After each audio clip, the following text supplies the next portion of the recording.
Hi, good night. Crystal Sabrina here, and welcome to another episode of Meditate on It. Tonight I was meditating on Colossians chapter 3, verse 12, that reads, "Since God chose you to be the holy people he loves, you must clothe yourselves with tender-hearted mercy, kindness, humility, gentleness, and patience." And while I was reading this, it's as if I heard a whisper from the Lord, this whisper from his spirit that said, "Clothe yourself in me." And this whisper almost had a sensation to it. I felt a touch of a garment being draped along my shoulders like a shawl, and its fabric was like silk. So even as the Lord whispered this phrase, I felt the intimacy of the phrase. I felt the nature of the phrase. Clothe yourself in me. And he was telling me all that this scripture is saying, verse 12 is saying, can be replaced by this one thing. Clothe yourself with me. Where it says, we should clothe ourselves with mercy, kindness, humility, gentleness, and patience. This is to clothe ourselves with his very nature. He is our garment that we are meant to dress ourselves in. He is essentially saying, dwell and inhabit my presence. Let my words dress you. Let my word defend you. Let my word cover you, shield you, adorn you, and win you favor. You see, garments do this. When we wear clothing, garments tend to either adorn us or make us seem very fashionable, stylish, unique. Scripture tells us that man looks at the outside while the Lord looks at our heart. But think of it this way. If you're wearing the garments of the Lord, if you are dressed in his presence, then you shall garner favor by his presence. Because that's what people will see. They will notice your garments of him. So by dressing in the presence of the Lord, it will garner you his honor, his nobility, the truth, wisdom, kindness. And these garments are quite attractive. They're attractive to those that are meant to be connected to you to dispense favor. Now, as I read it again to get some more revelation, the first part of the verse stood out to me again, and it says, "Since God chose you to be holy people he loves."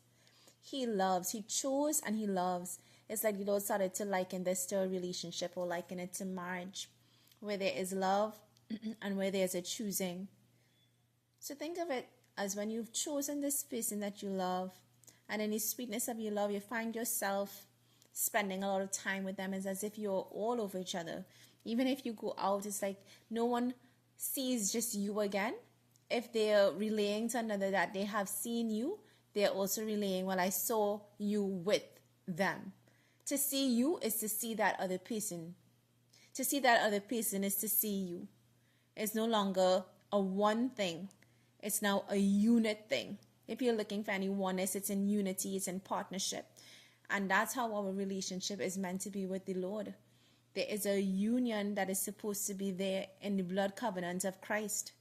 So this connection that you're supposed to have with the Lord, it's supposed to have an essence. In you remaining in his presence, it's as if you're being enraptured by his presence. There's a fragrance of God's presence upon you, that it becomes your clothing. So just like in a marriage also, you may start echoing certain phrases or sentiments of your counterpart, of your lover. Likewise, we should have the same type of thing transpiring in our relationship with the Lord. In marriages also, we start seeing things like people sharing perhaps hoodies, people sharing clothing. They start sharing spaces. They start sharing blankets and pillows. Intimate spaces. In your marriage covenant with Jesus, you should start sharing and receiving aspects of himself, sharing aspects of you. And in return, receiving aspects of his nature, that tender-hearted mercy, that kindness, that humility, that gentleness, and that patience.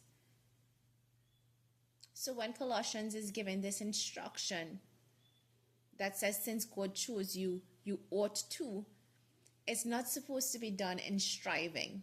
You aren't meant to strive to put on these clothes. It's supposed to be something that is really effortless, that comes about when you spend time in His presence. In this love relationship, you realize that you just become adorned with who He is. So you don't have to work hard to being tender-hearted or merciful or kind or anything like that. You realize you just started to wear your lover. Wherever you go, the one that you love is upon you. You start to wear that omnipresence of God. So just like you are having intimate times with your spouse, it's very similar to God. It's supposed to have an ease there. It's supposed to have a grace there. It's easy to start even smelling like the person that you're around a lot of the time. Your vehicle starts smelling like them. It starts looking like them.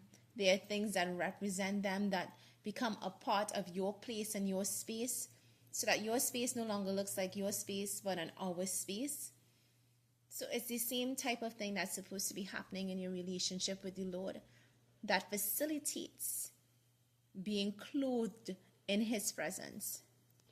Now, in committed, loving relationships, we see people not only enjoying each other's company, but that enjoyment of being around each other, being a unit, starts to develop into something else, in that they start building something together, building a family, protecting that family unit, developing that family unit in the love, in the commitment of their love towards each other. Something is birthed out of that. And likewise, your relationship with the Lord, stepping into this commitment, this committed walk with Christ to lead you, stepping into that committed walk of knowing that you are His beloved, that He died for you, that you have now stepped into covenant with Him, and you are a joint heir with Christ.